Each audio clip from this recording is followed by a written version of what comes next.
Gak ada ruginya kalian subscribe dan aktifkan loncengnya ya. Tuhan Yesus memberkati.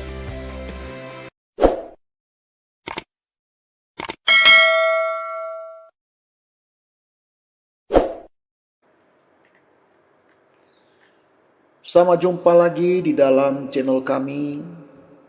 Dalam kesempatan ini saya mendengarkan kepada kita suatu tema renungan, yaitu mendengarkan firman Tuhan. Saya kutip dalam kitab Ibrani pasal 2 ayat 1 sampai dengan ayat yang keempat. Demikian firman Tuhan. Karena itu harus lebih teliti kita memperhatikan apa yang telah kita dengar, supaya kita jangan hanyut di bawah arus.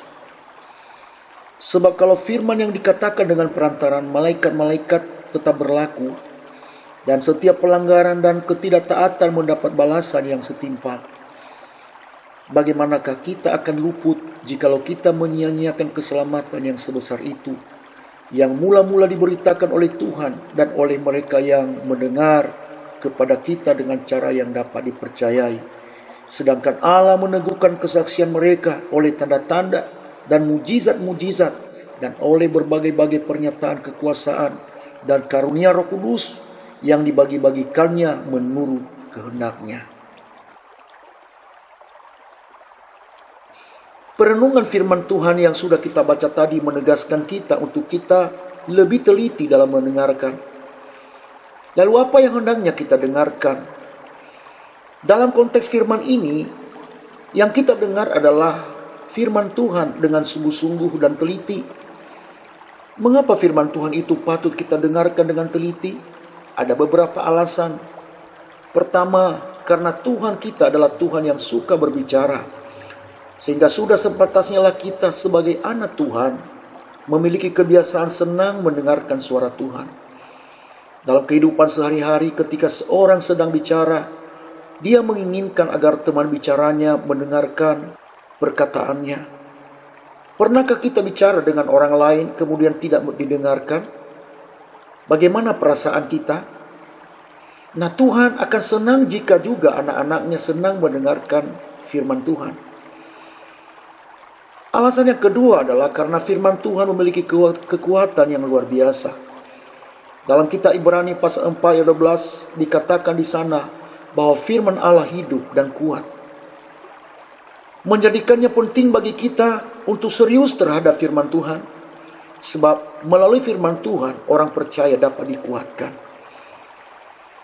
Dan alasan yang ketiga adalah karena iman timbul dari pendengaran. Pendengaran akan firman Kristus. Dalam Roma pasal 10 ayat yang ke-17.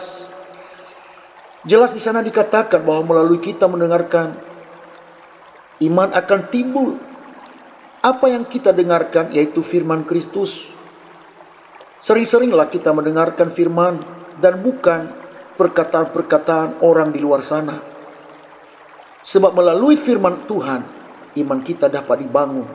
Iman kita dapat bertumbuh dengan sungguh-sungguh. Terakhir, mengapa kita harus sungguh-sungguh mendengarkan firman Tuhan dengan teliti? Adalah karena melalui firman Tuhan kita dapat melawan arus dunia ini. Supaya kita jangan dibawa arus kehidupan dalam dunia semakin hari semakin jahat. Orang-orang seakan tidak takut lagi dengan dosa. Hidup dengan segala kefanaan. Menyeret begitu banyak anak-anak Tuhan di dalam arus dunia. Melawan arus dunia tidaklah mudah. Goda-godaan dunia ini berusaha membuat anak Tuhan jauh dari Tuhan. Itulah sebabnya kita harus dekat dengan firman Tuhan. Bagaimana kita sebagai seorang Kristen dapat bertahan di tengah ajakan teman-teman di sekitar, di tengah-tengah masalah hidup yang begitu berat? Bagaimana mempertahankan hidup kita berkenan bagi Tuhan, sementara dunia sudah semakin jahat? Bukan dengan kemampuan kita, bukan dengan kekuatan kita sendiri, bukan karena kehebatan kita, namun dengan kita mendengar firman Tuhan. Melalui firman Tuhan kita dapat melawan arus dunia ini. Hanya ikan yang mati yang akan terbawa arus. Kita adalah ikan yang hidup. Oleh pendengaran dan pemahaman akan firman Tuhan, kita dapat mengalahkan arus dunia dan menjadi terang Tuhan dimanapun kita berada. asalkan kita dengan teliti dan sungguh-sungguh mendengarkan firman Tuhan. Tuhan Yesus memberkati kita. Maranatha.